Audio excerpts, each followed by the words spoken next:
Fashion has long been a visible expression of culture.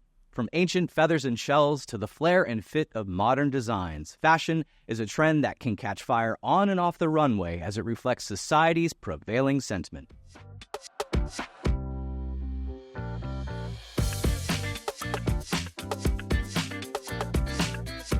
From a socionomic perspective, what people wear collectively on the outside is a powerful indication of how they feel on the inside. We firmly agree with Rieland's point that fashion is part of the daily air, or in our case, the underlying social mood. In clothing, you can even anticipate an approaching revolution, as in a major shift in social mood. In the August 1985 Elliott wave theorist, Robert Prechter referenced a well-documented study from 1926, in which University of Pennsylvania's George Taylor demonstrated that women's hemlines rise and fall with the stock market. It has long been observed that the trends in hemlines and stock prices appear to be in lockstep. It is not unreasonable to hypothesize that a rise in both hemlines and stock prices reflect a general increase in friskiness and daring among the population, and a decline in both, a decrease. When Barron's printed an excerpt of this issue of The Theorist, it received this reader's comment. Reading Proctor's article, you'd think he was saying it's better to read women's wear daily than the Wall Street Journal. To which Prechter replied, "That's exactly what I'm saying." Fast forward to 2024, and the sky is literally the limit to the in vogue inseam as fashionistas have adopted the no pants look.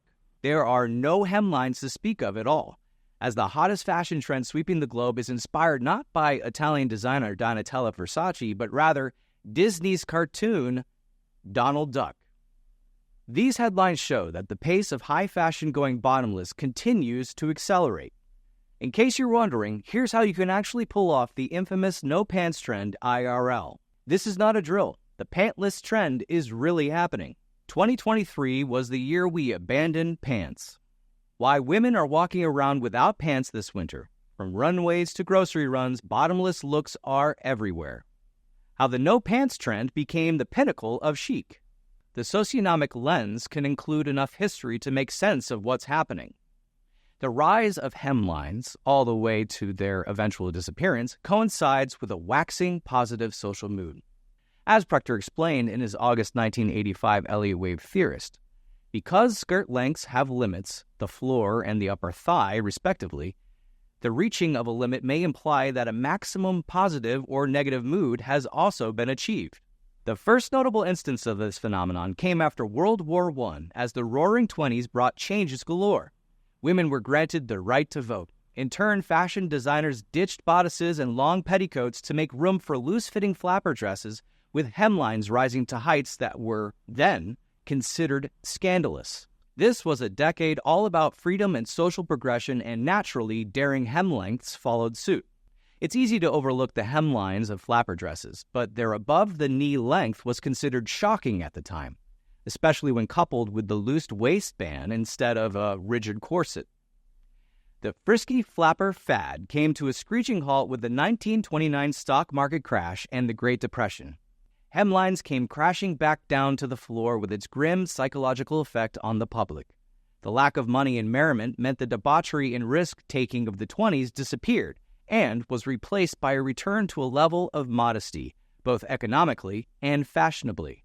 Fast forward to the 1960s, a time of swinging sexuality, women's liberation, civil rights, and a still lingering boom from the 1950s decade of prosperity.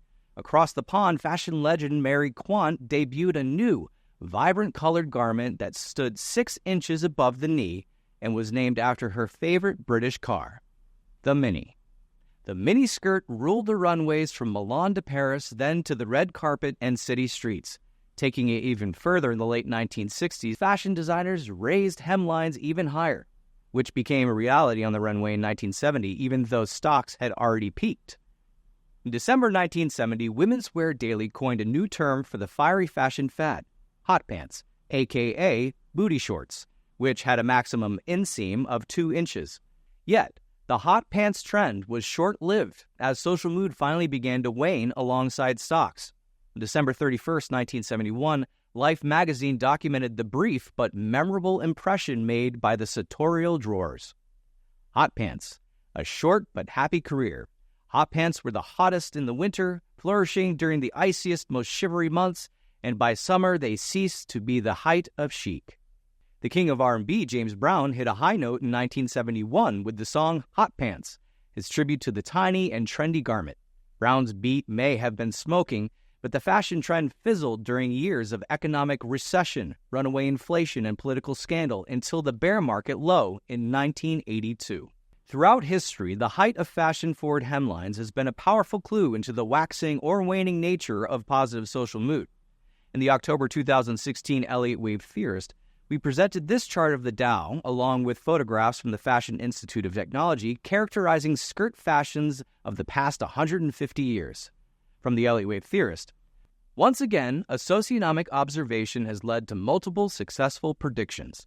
Early in the bull market, my 1985 report quoted a fashion model saying about skirts of the day, "They're real cute as long as they're not too short."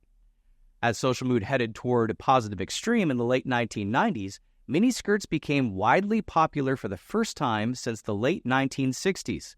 Following a lull during the stock market setback of the early 2000s, miniskirts dominated fashion again near the stock market peak of 2007, when a headline advised, "The miniskirt is back, so get those legs in shape." Conversely, the theorist noted this about the downside. When stock markets around the world plunged from that year until 2009, fashions returned to the maxi skirt look, popular at the bear market low of 1974. Also in 2009, Barney's luxury department store displayed mannequins with ankle-length black dresses, apparently in their death throes after being shot, completed with blood spatters on the interior window, a scene exemplifying a polar opposite extreme of waning mood. Which brings us to today's new watermark in fashion, the pantsless trend. If rising hemlines reflect waxing positive social mood, what does it mean when there's no hemline to measure? Depending on how the next revolution of mood unfolds, investors may be the next ones to lose their pants. As for any doubt that less is more is indeed the new dominant fashion trend, cue the 2024 Oscars and the event's most prestigious after-party thrown by Vanity Fair magazine. On Sunday, March 10th, the red carpet was red hot thanks to what one magazine called a barely any clothes cavalcade. As the occasion winded down, A-listers trickled over to the Vanity Fair after-party to celebrate in style. The hottest trend of the night? Nearly naked dressing in gowns that barely counted as clothes. Not to mention Oscar presenter John Cena was literally pantsless on stage in his birthday suit and a pair of brown sandals to present the Best Costume Design Award.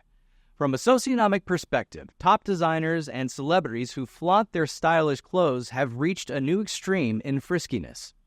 Ultimately, the decision to bear it all may have much broader consequences. If you want to learn more about this and socionomics as a whole, click the links in this video's description. And if you want to see more videos like this, be sure to like, comment, and subscribe. Thank you for watching.